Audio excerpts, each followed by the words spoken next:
I think it's vital that in Moscow they understand that there will be automaticity in the way that we apply these sanctions, so that the minute there is a further incursion into sovereign Ukrainian territory, then those sanctions will apply. And I know that that's also the position of our American allies, and what we're hoping is that it will be the general position, and that's what we're working to achieve. The package that we're bringing forward, the new legislation, will enable us to pinpoint commercial interests of Russia, strategic commercial interests of Russia in a very direct way, as well as individual Russian commercial interests. It is vital that Russia steps back and chooses a path of diplomacy, and I believe that is still possible. We are keen to engage in dialogue. Of course we are, but we have the sanctions ready, we're providing military support, and we will also intensify our economic cooperation, because we are a firm and enduring ally of Ukraine and a supporter of Ukraine's territorial sovereignty and integrity.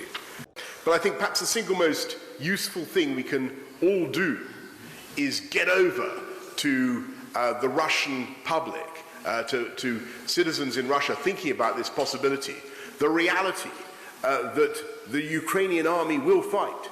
And there are 200,000 men and women under arms in Ukraine.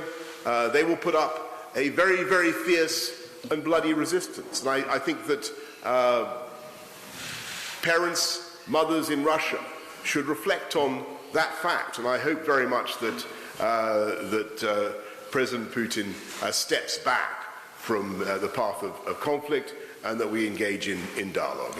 But we have to face a grim reality, which is that as we stand here, Vladimir, today more than 100,000 Russian troops are gathering on your border in perhaps the biggest demonstration of hostility towards Ukraine in our lifetimes, and the potential deployment dwarfs the 30,000 troops that Russia sent to invade Crimea in 2014.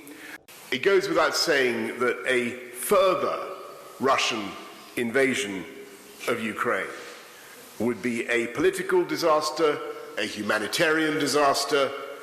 In my view, it would also be, for Russia, for the world, a military disaster as well.